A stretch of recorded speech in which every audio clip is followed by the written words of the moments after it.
الحمد لله رب العالمين والعاقبة للمتقين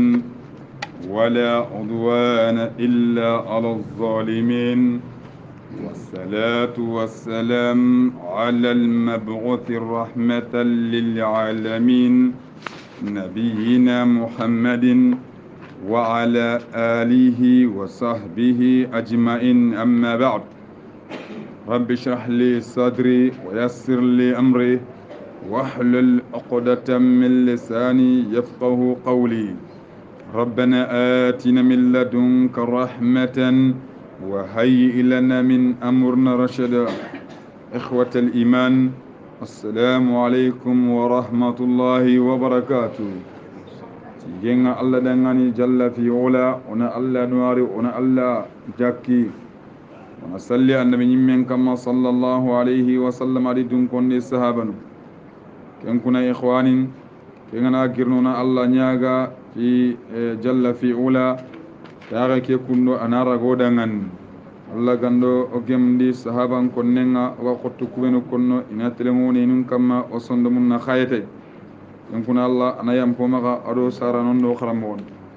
وسورة النحل إن شاء الله تعالى على رمبنا آية كمن دو تمون دو تموندينا اقرأ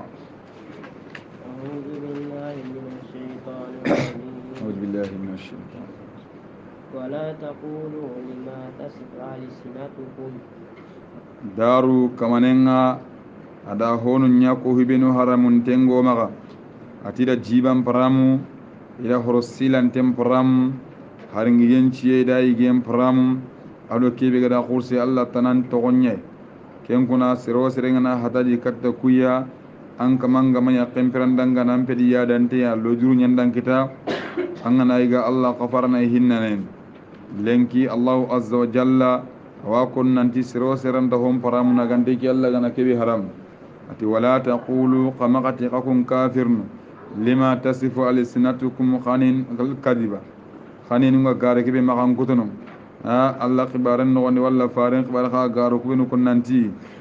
هذا حلال nanti kene halal nyaayi وهذا حرام nanti kene haram nyaayi na ho ko nanti Allah ndako لتفتروا على الله الكذب purna garen kutuna saw Allah kamma nan kutundi Allah kamma garenga kem bakati Allah na ho haramnu ayana ho daganin shari'an dana kiyani na hom faramu wala na ho dagandi antasir sukiten no wonni kenni Allah bani khususiyen yi keni kunati aga kebe konno nanti ke bahira wala saiba wala kenta na kaga kunanti ki gem faramu ndenim ma ke kundu ane Allah ma haramu kenni gare kaga saqala kam إن الذين يفترون على الله الكذب sorobe nuga kutundi ni Allah kamma garenga لا يفلحون kun kama nun da ganyen da takidan sirinu garen kunna sawo Allah kamma nanti Allah da ho haram ane Allah ma haram walla nanti Allah da ho dagandi ane Allah ma dagandi kun kama nun ta ganye kitade متاع قليل dagal lempone dunan wondiran kunido ki gara kutibe kunni ga dumun na hatay kun dagal lempo ga gille ولهم عذاب أليم yangan qatangi dangal yangan qata ke to en tegen l'akhira yangan qatanga وعلى الذين هادوا awayem kamma kubinu ga al yahudiyan naqu حرمنا ما قصصنا عليه o haramun di kebe ga da qissan danke muhammadu ma من قبل lenkiriyen kane ikunga oda kunko na suratul an'am kubinu haramun tengani ado kubinu dagani tengani Allah ga ibinu haram wal yahudun ma ko katoye kebe ga yani qottun non naam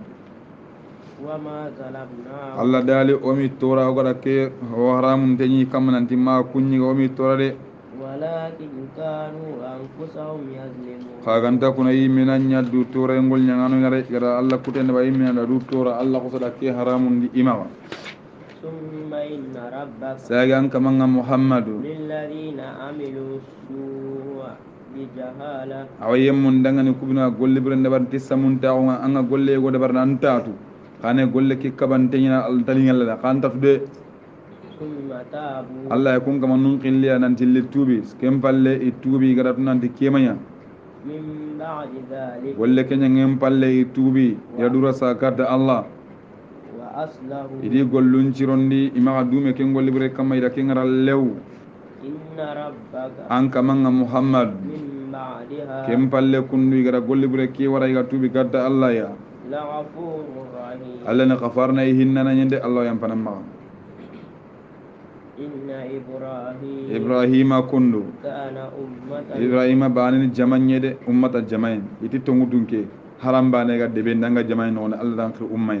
ibrahima kundu kana indahu min al khabar min al khair ma yastama fi umma khairun benu ga mema ga igara me ko ibrahima khibaran non allah dan khir jama kinga ta ibrahima suronga sere gabe matongon khayti ke umma kundu ngara mar kun jamanya ke ka tongun jamanyande kengu ngati nuqus dambe nuqusu hogan tongu yasir daga bon ho tongu nyagari ha asirin daga bon kalaga asirin daga bon garen yasirin nan punu tongun cefin abada kiwa naam naam gare tu sura yasirin nan punu tongu ndo gosu iblis akhirin ni kata garen akhirin ni mogom bre kem bakati awa keni tongun jaman daga bon no kusonga tongar no na sen daga naam qanitan lillahi hanif ibrahima nya batana dumana ne allah batten gamma allah dangan hanifan milana ni ibrahima bakka garandina kata tongun dina ngade ibrahima ke akenda garandina ko suwara de anta amalaikum walam yakun minal musyrikin ibrahima manya gelli hillaka pana amaya hillaka pana de mandana gaya shakiran li'anhumihi ibrahima nyan kufandane allah ne manundangande istabahu allah da ibrahima sugani ti annabi nyimma on wa hadahu allah da ibrahima daga na kanda ila siratin mustaqim ata killenga kille kebe telongon tegan wa atainahu fid dunya ha wa atainahu fid dunya allah dali o kindi ibrahima dunan ngoni hisren tang laga abada dina dunke sugana eri asuna du dambe jeflo kata ibrahima suga du ibrahima hisren kon ibrahima kono do hisren kina dunan ngoni do tigani mo sren ngara nga dunadi yere wa innahu fil akhirati ibrahima kono l'akhira ko tambay lamina salihin akayni sere sirun grupunyere ibrahim thumma awhayna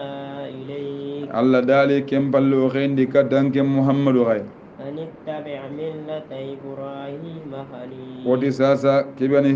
killi xullenga ibrahima killiganna warro ibrahima dinan killenga gan tawhidi kenna warro kembattenga ibrahima na milana baka garandina suyade wama kana minal mushrikin wotanna warro ibrahima dinan kille bawni ibrahima manya gelli hilla kapane de anta hilla kapana kadimana innama ju'ila as-sabt oda sibitin tangin farla kun kutunna sibitin tangi oda kenya ay farada allah al yahud ta'zim yawm as-sabt alla da firrin sibitin kota ada adaroyenga ada farla nyal yahudun kama nan ina sibitin kota daga na daroy ma tangi ken kota ala alladhina ikhtalafu yemmun kama kubinu ay me sogini ay al yahud oda sibitin kota daroyenga nanya kota khorenga oda ya wajibi nya farla nyai yemmun kama kubinu me sogini al yahud alladhina khalafu nabiyahum fi kubinu ga yan nabi melaga na sogi ken kota no gon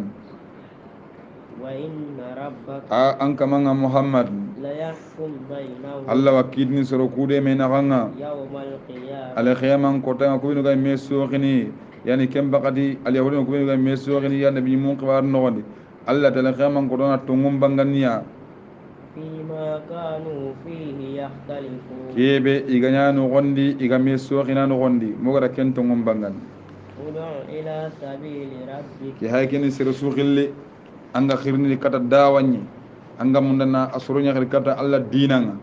kamanen ba khirni mo kon nandangan anga ne khirni maganya lagarambre maganya kaindana maganya begundana maganya anga surun fudu fadama limma o garinya kam tuwago kam mahe anga surun ka hirauni anna maga gribe surun kam maga anga ne surun qilli anna khirni mo allah konnam wado anna qirni ila sabili rabbika katan kaman dinanga katan kaman killenga bil hikmah ti here mo sirenye anga itanga na sirel lagati kittenga rutananga kana ragati haklen antatana de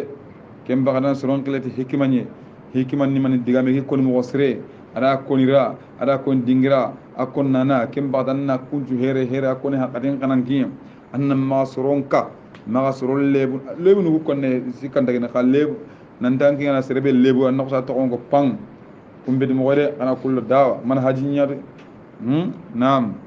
wal mau'izatil hasana ado kawandi mo sire angana kawandi ni magasronka faremma sere kade magasre to ko na dikari pang no makine barde magasre kabila to ko pang makine barde Allah ta'arru nyana anga gorini songa to payam bay sere nyimme lebun ko na wata on jomina nam nasronka jay kemberi dawade faremma sere ka barde faremma sere ka jay fide nam kembakate farem bay Allah an kelli kata dawani aga soron gotini ana sima ayanda soro kutaga amma sere taga o sere ampo geda nyawniya ampo heye anni qilli akata bil hikma kawani mo sere dira nya nan kitilo nan jibana nga soro kusur makamo wala kusuni herenya nam wajadilhum billati anni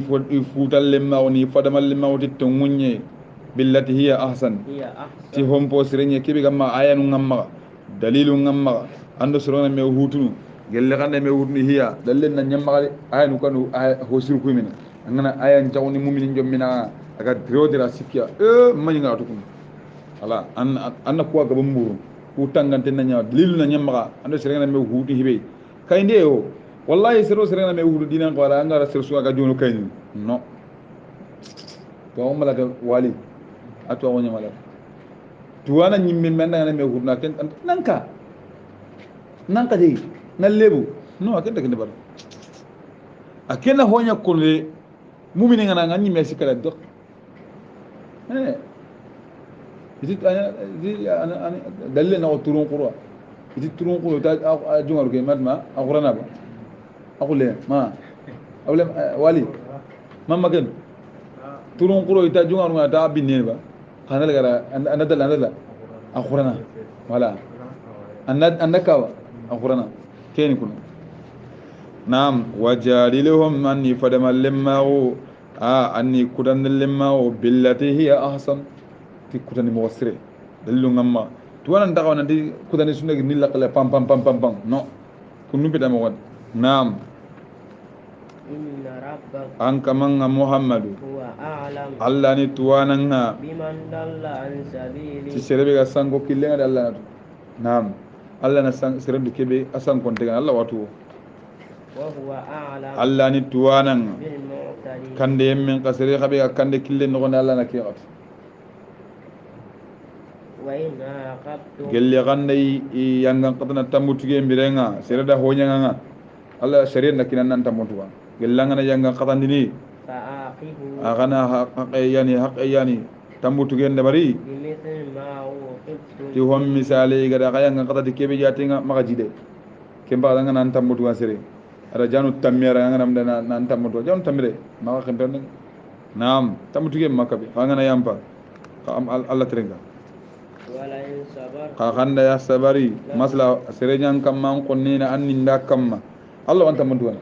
khagel ganda sabari kento rano ganda maga yangan qata amma kan tambuntuga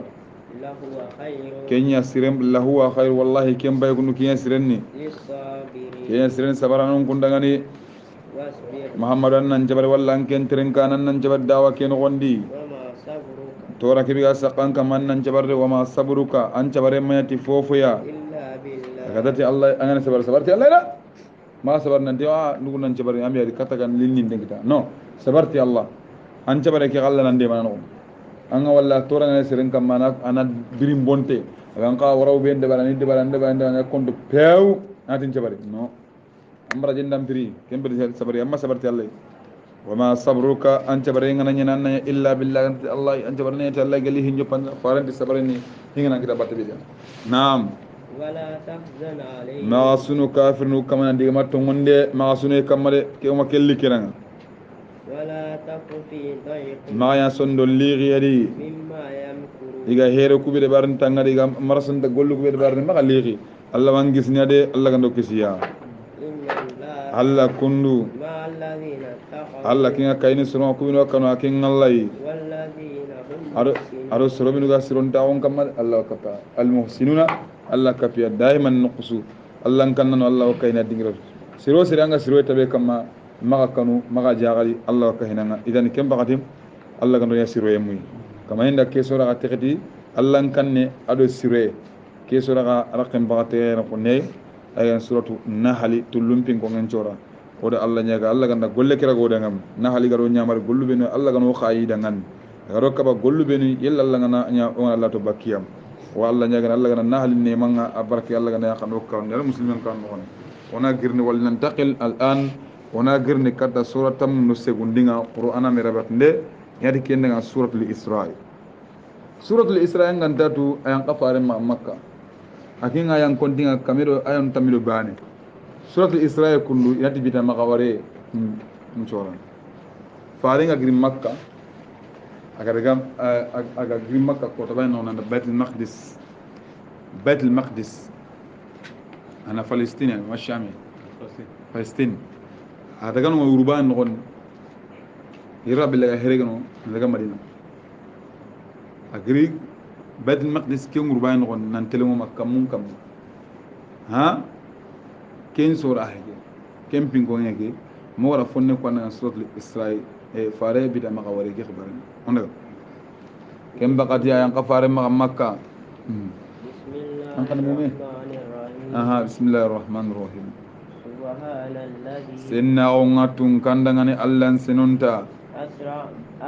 bi abdihi allan senunta alla kebe ga terendiniti i komenga ga urun terendi asra urun terenden daga urun tereniti i komenga na girndi makka uron nogondi nangiri misidi horomante ken wa alikaba miside ke kundu kata misiden nukula tenga gan baitul maqdis misiden nogondi miside kebe allah ti ogada barakello miside kebe karonga oda kende bardo man odo anda bi nyimme ko o faare ke o kome ke wona warindindi gello ko alla ka finun nyogonu ya innahu huwa samiul basir anda alla war kunum mukaneni ngallana ya allah subhanahu wa ta'ala suratul isra aya hijri an kaniya herego e ferego en kane faaren nangir makka anda bait maqdis ndaga ha kambaro nyiri kamma anya faaren billaga herego no ndaga madina ke kunu tuwano ngame suwe ne baran goni hiru dan tuwano gon golle kenya ngenke suwe ta kenno ka yala hum faran daga ti ahaten da yonkin ba walla ka wura gummayne ko ya ko kuyo gari kenni ban suwe ngai hillandi yala hum faran daga ada Allah wade ma Allah kem bagati woni bugumi dandangan fare sallallahu alaihi wasallam ahli sunna ga kebe kamma ahli sunna wal jamaa sunna dun kono jamaa ga karagebe kundi iti fare ngriya ayon kinda foten cuan daga lew nangri sa wara nga daga bita maga waregi kuyede am wakian naam khoy mega konno sallallahu alaihi wasallam nante jibril likate ro daba mal likate biraq daba ke ampun harenga masimbaga kenni mani bakhalle nawar kempalle في صحيح السنة حديثك مما رواه شيخان بخاري مسلم ولا حديثك البغاني ونقله قاضي إياد هذا بغاني أن أنس بن مالك حديثك أنس بن مالك عندكو أتي فارنجا بي صلى الله عليه وسلم ما يرتي كاتيا براخي كن دابا وهرين كما يوتا وسين كما يوتا بغالين كما كم بغال يوتا بغالين قاكي دابا كن أجوي أماتي ناسا تنا أجوي مو قبل أيا غينا نقبي هاينا يا غي هاي ندينا نخبي نقبا أقرب من جنتل سكينين جوي غير باهي كوي كم مثلا هون اللمبة غير قرآن أنا نخبي نقول ولا مطل اللمبة ولا هابي اللمبة أنا نخبي كيلومتر جدي بي أتم بدرسين هذه كينج سنتكين خبي سنة ملك كان daba ke tan aya renga na khembe no ko watan tele sigine kem bagati fare sallallahu alaihi wasallam setu kiya kam yiri baitul maqdis ga daba ke siti tontenga baitul maqdis kala nabi nyim ngana rigi daba num cit nokbe ga daba ke sit no ati kem balero misden no won ila rakanum fil lisal baitul maqdis misde no won naam kem balle bugu jibril kat ya do xollel li kat lo gele dolonga ha arjina dolo ado xollenga ken qatni nunga ni wusala qati kerga na sugan fare sallallahu alaihi wasallam ati jibril ta tanna min hon cugandi angal li ganda dolo kiya sugandi gayna am matu ni sunya dolo minna khalas ara qati kiya sugandi kem balle iga min iga duguta kem bagalle irsegetia kamuni kidan ke ngurba no iga ke duna kam muke ba ta jibril holla ken konko ida holla ken muni ti ando kon ati muhammadan sallallahu alaihi wasallam yexeni katabati yo yexeni kataya kem balle ida holla ken muni isege iga ke kam faran diga ke kam ngaba ta ida adam ni non baba adam ada bismillah nyatiya adui dengan ti khairiya kem balle igirnindi da kambata hillanin konko ya kino nga jibura hollaqe munye muru kun kada hollaqe munyi kem balle e gida hollaqe wonta yoxse daga imatu ni remme non ha ma tu ni bil remme yahya do isa amatu ni yahya imati yahya amatu ni yani isa ma tu ni yahya ma naam kem balle da kunyi kambata hillanin non ni gadi bismillah idduwa ida nganti khairin idangino isegeti akata kambara zikaninga ha ala kemme ko ida wallaqin gongo ida wallaqin muni kem pallen gida ida kambara zikanin kamata ida yusuf wani non nabiyullah yusuf ke be Allah ga siro en takanden kina farambara en takanden kina yusuf da bismillah nyatiya adu ida nganti khairin igirnin non kai isegata kambara nakataninga ida kemme ko non kai iga kino ida idrisa ni non ada bismillah nyatiya ati ka bismillah adu ida ngati khairinga ha Allah gara idrisa ke be khibaran ka to warfa'nahu makan aliyan oda urugi dingiram pokala wonta ken ka du ida ngan igirnin non kai ise kata kambata karaganninga ya kino ida hollaqan munye muru ida hollaqan munyi dangan ida ga ida kambata karagannin kam ida haruna ni non nabiyullah harun ken balle ken kala bismillah nyatiya adi adui dengan te khairinga kempalle ikirin non iten kata kambata tumundinga yakino ida hollaqa munyi muri maga ida hollaqa munyi ida ganu ngai ira non paiba inde ga kin kambata tumundin kamma ida musa non nabillah musa aga dui dengan bismillah nyati adui dengan te khairin kempalle idangi non kai ida kambata nyurnin kamma ida kemme ko e ko ngai hollaqa munyi dengan ida gani ibrahim non nabillah ibrahim ahal len cembe nga baitul ma'mur anganta to kompe na ga kamu kamaro ale kabasu jonko entenami kim baitul ma'mur kun faranda hoko akbaran gonde adi baitul ma'mur ngada ganu ngada wari ibrahim asembe ne kun ahal len cembe nga baitul ma'mur kim baitul ma'mur kun tanyira wujine malaika na baitul ma'mur garawa ngana kun kiyen no kiyen bakkenda kana tanyira wujine malaika na kun igata wafun kun ngana daga kun takar madnan gelela Allah ga dunata ko tambe kumbe ke sirga malikan ko didiba wama yalam junud rabbika illa anori ko to ko da tanyire wujine malika na rawangana ku ngana daga nyime kun tagarne o do yagil senda kun daga foto no hukumel ko to da hukumel ko da tanyire wujine malika ati da ibrahim ni non asem ben tenga non kemballe ila kada sidratul muntaha kamanan ba sidratul muntaha be tabarango suratul najm ha ما زاغ البشر وما طغى كم بل فارغ كين وناتي ada sudar munta ati siran da maka gudon kom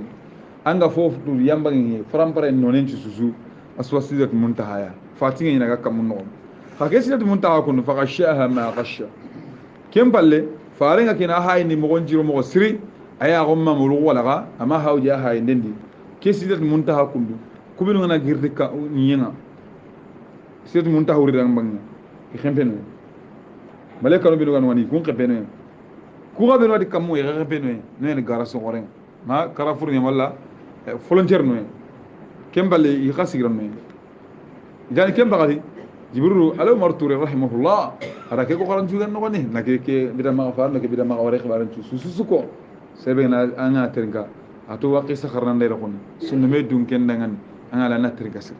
kembala la ke sidat munta ara gari ara ke bida ma wari khibaran ci ko raga na sugu no ne ture allah ganda hinay kemballe Allah subhanahu wa ta'ala faren ken dange ki Allah azza wa jalla banya qa ana fakana qaba qausain aw adna ko bundangen ni kacce bundangen aw bundangen esa anga bundangen mari ma walla anna wala foto ni walla wala anga bundangen so leni ga ak goro ni kun na kacce lay so ndar ken dabar misal lum nan ka ken dabar ken bay hosire kun ken balum ni sanga ne kacce lay anga goro ni na hoy botu kun ngana kitili ngumen anta hutuni wala kembu nayri kacce mo Allah do faare nyen naka nyawo kunne sallallahu alayhi wa sallam kem bakati ayo marra ko ati gonda da fofu sukita ummatun ngan kana ngoli tikebe ala kingitan kem bakati da ado kunni nyille kata non nyani da farlan jallu na ni farla wa kam tanka ga farlan jallu ko gari ma farlan idi saw faaren kam no nan dal daga kata ummatun ngan kana da gol farenga konno sallallahu alaihi wasallam ati ido Allah gan qahibe konno masala me kam mayduta ha ama farenga ama Allah wari pora kono woti suri nga kam suri ke aw sante ngani be umna Aisha da ko adi siro siri nganati nandi farenda Allah wariya faqad a'zama al firyati ala Allah anda gara khore kutu Allah kama Allah gati ya ganti wala dunal al faremma Allah warde digamuwa ida farante ni danna anda Allah warbati kayfa anna ara nawalla kam nuro kam nawalla kam lanta walla atima wari kem ba sore be gano sore le manen tan to ngani kibe ama Allah wari kem balle fare sallallahu alaihi wasallam ko ati yanka iga yanka kino gondi angati kambata bana na Musa kendo kamuna Ibrahim ana akendo kamu kina makamo aka dangino aga ke Musa da fare ke tirata Allah fare ndan tirndo an kamanda mani sagan matunun kam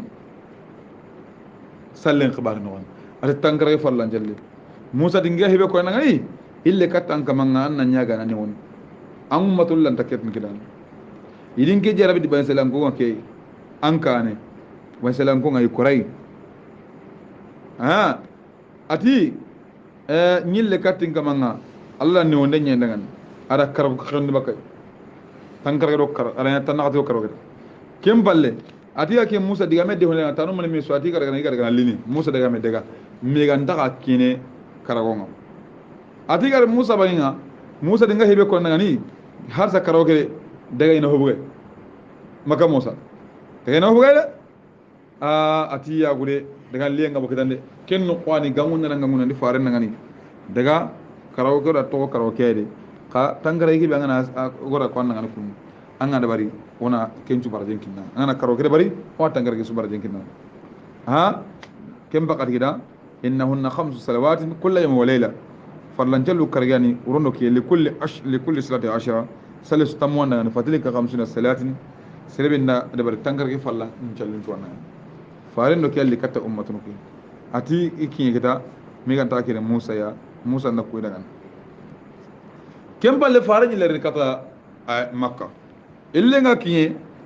illenga kare a hurte karta ko shigan ko tawre parlement ko ke bigal kaba jon ko rang bo sillenga na kare ini ram ko kon kata men suna urun kata men fofo yana tulu ina tulu no al kaba kan ne kafirin billah igarno faran na akhbar ko nan al kata Abu Jahl ya al akhbar ko Abu Jahl ibn Hisham den khibar bi suga wuru Abu Jahalti adi ya bun kabun luwai ada kabilan juga ngwati halummu fa aqbal alayhi kufar asu jongo kata fare ati kata kana kesere ter ngala diga on kurma tanare hanki gelanda ko namuga enne yakkan fare sallallahu alaihi wasallam ada kursigan kollaga ari khibar be wo yiki tuwe sahi meni way may ko o made mi kike mem yugo waso ko yugo hule ne anga na kawa ho anga ini kitun jage mega kuline ke dalla konno ke garanta su yani ke bagadi ya yogonu sereben liman nga ma qota ko de gan islama ko ni bu islama ko ni dikike ya jaga o ko hiru ya kam amma fa bu islama ko no ni ke bagadi sereta je ndaga perpeti priviti ndaga kata bakari andi ke ngenge Allah bakari gadi hi so ato monte asa ko de ma ma ka keke awana ke ngarni abubakar siddiq faqala igar kata bakari ta bakari tan wo ngara hiwe ko kege ngenge lasma ngaran bison anna ke ngaranya atati man tati daga baitul maqdis urban kemma ga da khembede ile ga makam baro nyiri kamma ido Allah gundal lemma ko migan ta ile urban no kon kege ngi an gadi man gidan ngasaka ya kenga konan ta kon denga siringa mene sikka gabe kemma ngama jere angat nuna ya gemu كم بلا بكرتي قالت والله إني لأصدقه على أبواب من ذلك نكى ناتونغوني نهونغ هبي الله تدكين أنا أدي دكان نقي هبي الله تدكم من كما والله ناتونغوني كم قد يوصل أبو بكر تورا أبو بكر الصديق ترى الصديق تونغون توم بابا كم بالله كذا مكان كهرنونا iga korlo rakita iti korna jarabi korna wure baga korna hinu sagonda wure bawno okugo o mara kam mun ken kama ka baitul maqdis ke o xanon ken ken ira iti farna ngana baitul maqdis ke baran korna palantir no mine makamo la ko mine makamo gonna man mine an ko mama famo wala o hajune ke an ko xore metre mine ga giro metre mine ya jarabi tu ko فارن قرا ورويني اكيم ما كانجو اكروس الله لا جبرول قاتل بد ما قال سيرتا يا غني رغول انا مكو علي جغني الله كنا تنغا اد كاودو غاون تبانا كاو نكاو ادي غاو غير سيرنا كاودو غاو كنت بانا انتم بانا سهين ني كاكو نتا كنت بانا بين كو نتا دم ما كهرن ما سابي بيت المقدس جبريل دارنا سو فوتو اغي اكوي فارن اتا ودن اسكي بلاندير نغدان تايبا كي كارا هيلو اندر نبا كي كارا سيكو اندر نبا كي غونمان تومي اندر مودي با كي هيدي با كي هيدي با انه هو كاي هانكاي يو اتونو كي وانو هانكاي اكارا كي تمارتين اسي اتونو فارن دا سو ما كون لو هو غانو ها سي مغري خلان كو دو كمدي اني مو كو بو كورتين كين كنا كين بيتا مغاوري كي خبار بيتا مغاوري الاسراء ورون ترند ادو بيتا مغاوري اكو سكو الاسراء ورون ترند والمعراج ادو نانتي كامون نون كيانيا ورون ترند كي خبار كيم بالين كدا كوسو دانغي فارن غري هريغو نانغير نغا مدينه المنوره ina kiyalle al-isra Allah sa suran tuqray nandara surat al-isra urun tirne kisa naam Allah ya khubara gadi subhanalladhi sinna wa tunkanna Allah dengan Allah kebe alladhi asra aga tirandindi urun wal bi abdihi ki komen al-laylan uro min al-masjid al-haram nangri al-kaaba misli no misli horoman tege katta minna ila al-bay ila al-bay ila al-masjid al-aqsa katta aqsa misli la tege كم مكسجينا الله معكو صورة كنوني فارين كل هذه نقول الذي باركنا حوله مثل كبه وغير بركة أكارون لنور ياو برونا نبي مكة أنا توين أنا ورني من آياتنا قال أوكا فينو أنا رسول النجم والنجم شورا نوني هذا بانغني نون نعم إنه الله كل هو السميع المكان البصير من الله أنا وآتينا موسى الكتاب الله دالي أوكيني موسى يا ولا كتاب إنجيل موسى بن مرانا يا وجعلناه هدى لبني إسرائيل ورا كتابك يا كندنيا بيسلا كان كوندانغاني ألا تتخذوا من دوني وكيلا وكيلا ودي بيسلا كان كونداني كما غرغان دي الله تنانغا غارانتي كا سمنه كيغاني كما كندبر كما كاينون كوي هو غايتي الله يدي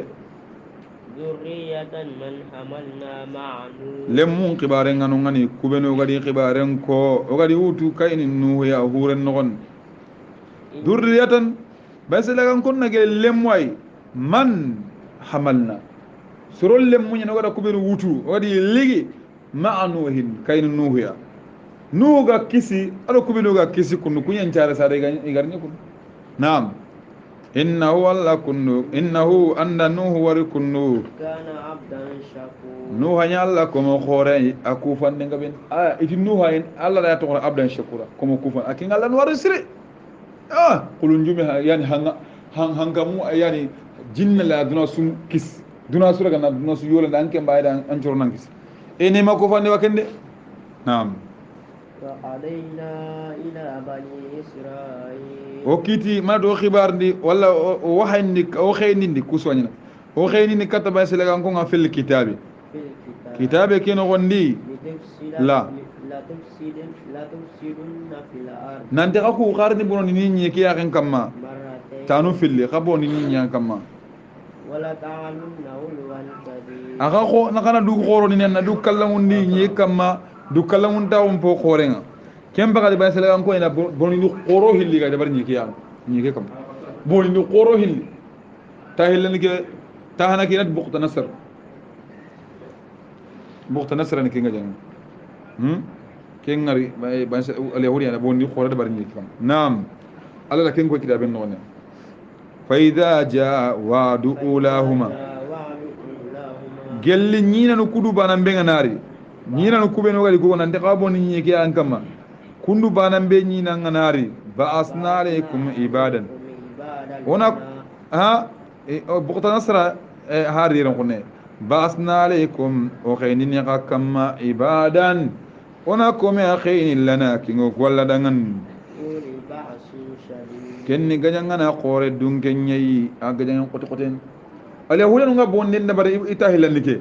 alla da sere akhi inati kina buqta nasara kelli ala gajan qotel likama ala yahuda gabe kariyade yonati bonin ni ko banenya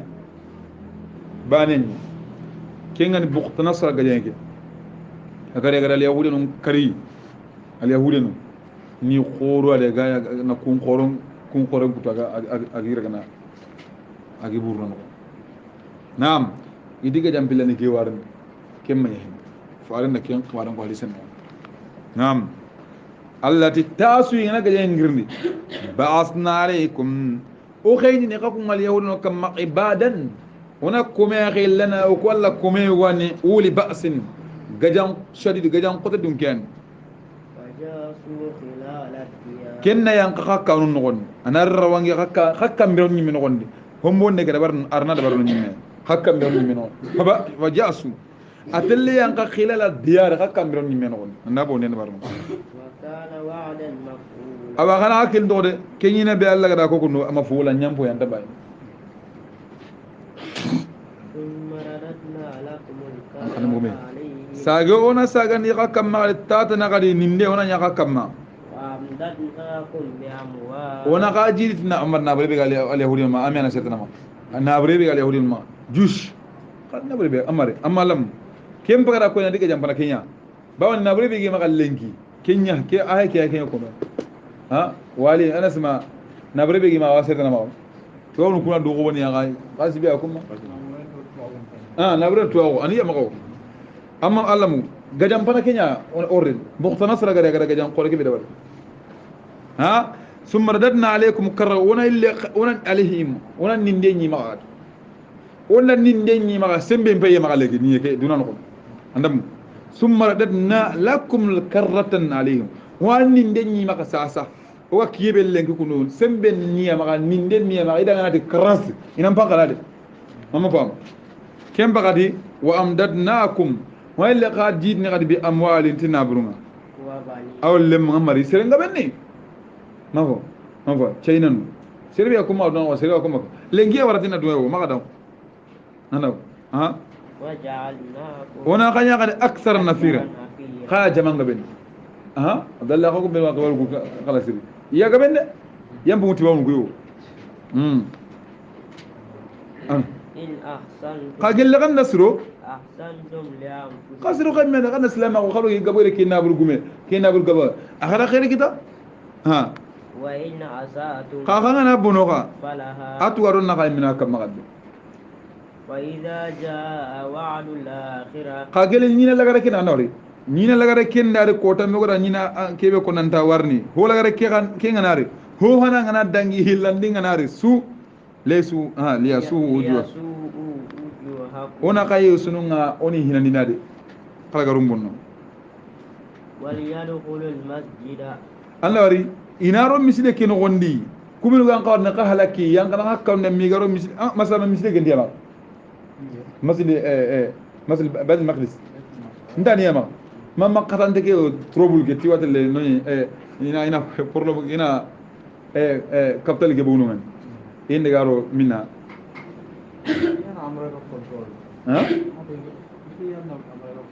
yo yani Allah hay ikhbaron ko angala ke sura angala ikhbaru stuni ko no ile katay ron allati gel ni na lagara ken narta irno ay na le qanina boni ni lagara ke bi an qawal nyanga na qahlaki irini an nallu maka kan no na qahlaki nallu masjid no wala yadkhul masjida nin del ni kamma mi garo misde ken no ina misde gira kama dakhaluhu awwala marra ko garota na buqta nasra gara gara non lagiya gadi sukari agarota hana ke mo gobe ma alaw ana hosu gurja ho kaga nyakara su kallan gawnin kaga da ho hosu daga nasu kallan gaw kamun no ni nasu taga kamun no ni ni na laga reke na nasu gurjana naam ami wadi ka kamanga an yarhamakum ana khani ma gelle ganda tubi gelle ganda sage kadaga kafiraunga o ko gelle kadaga yanga ta on ta tampini de ona kayanga na kasu bomborde وجعلنا جهنم للكافرين حصيرا onyangonni jahannaba ya kafir sudangan nanya bayado jahannaba bayado ya kafir sudangan bayado anga kupi ngobe awa jahannaba na kafir sudangan amu maksu kufar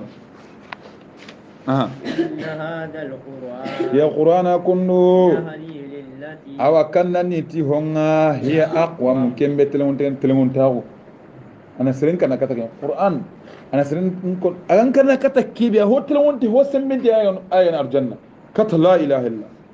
ويبشر المؤمنين qur'anani nimisu wasande nyai mumin daga ganya galni الذين يعملون الصالحات kenni soro nyai kubinu golle siren gollini أن لهم أجرا كبيرا nanti baraje ngi dangani baraje kebe khorengan وأن الذين khasoro kubenu لا يؤمنون بالآخرة kunganta tongoni tilla khara kotanga أعتدنا لهم o mabondi kun kamannu dangani adaban alima yangan katam boto gindenye ويدعو الإنسان hada maramme nga khirndindini bi sharrin duai ti duwa pobre ada maramme tusu bone ti khairinga awa wayadi wal insan ada maramme nga khirni bi sharrin ti duwa nga bone nga idu kamma ay dun konon kamma bone nga na kita ha duwa awa khirni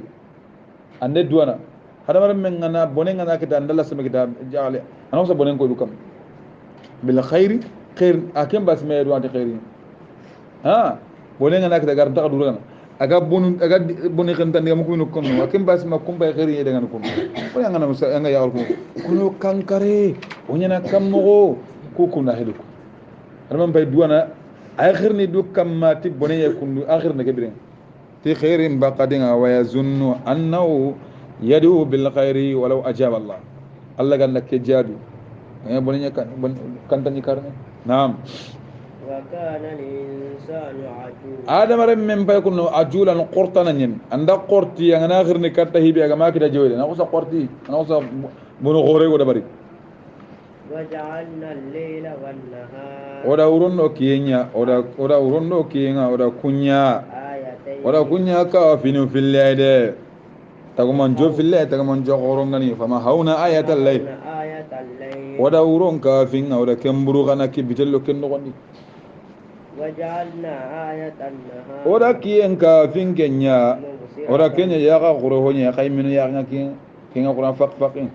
لتبتغوا فضلا من ربكم odo kana fasangunta umuru gelli warjaqen nangiri ka kamanga ولتعلموا agana tuyi kadi adada sinina sinon kontinga والحساب ado kontinunga bi yata'aqabu al-layla wan-nahar uruno kiyenga igarne haraqunu kiyena kana saqatintu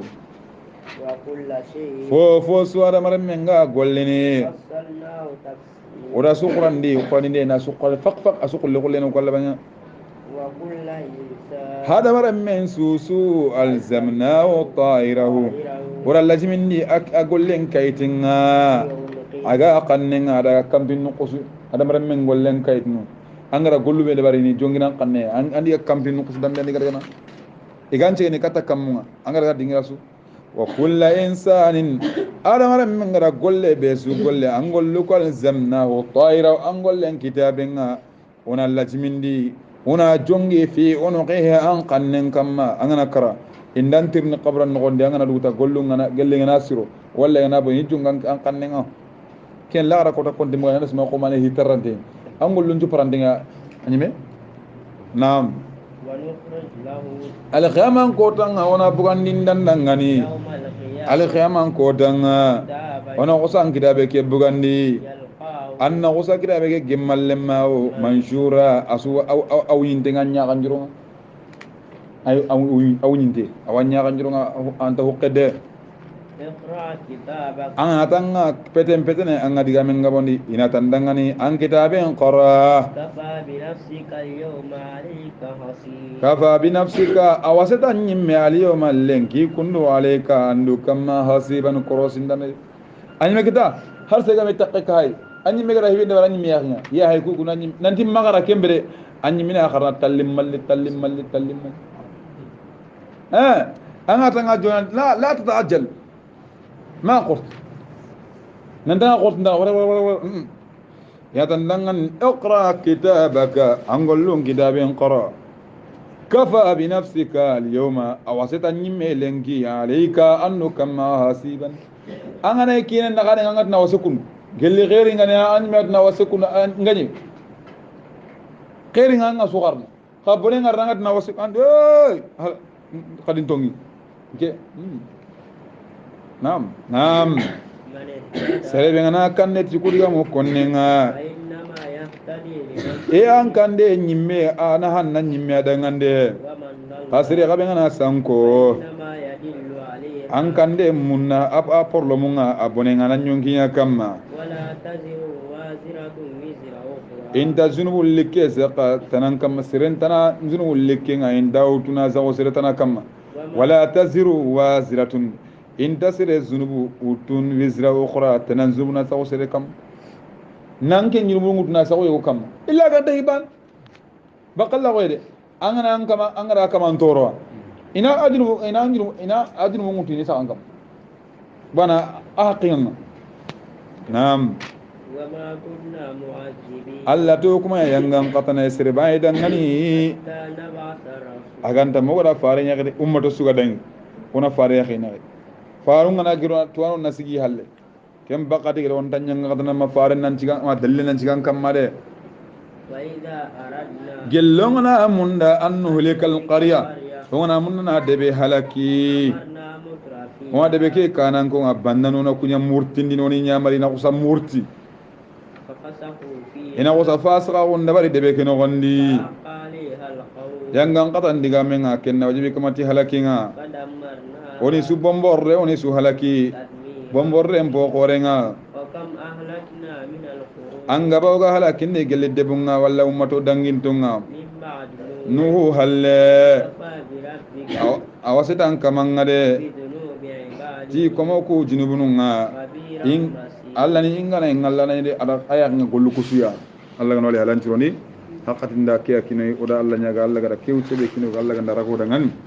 hakati kuma bonode korno hakati ko korni khidima Allah baten kamma wa umure haranga tawnanga trinkene baniya anta junubu kitnanga barajen kitna kenne Allah maga bonene walla nyaga Allah gan wala yaranchurun Allah na sibitire ko jamru khairu no gondi Allah no tanga no yonkinun tanga no naburun tanga no debun tanga Allah na fitna nun kari qur'ana ke barakinga Allah gan yang kando kan no muslimin kan Allah na lensiru kunay Allah na lona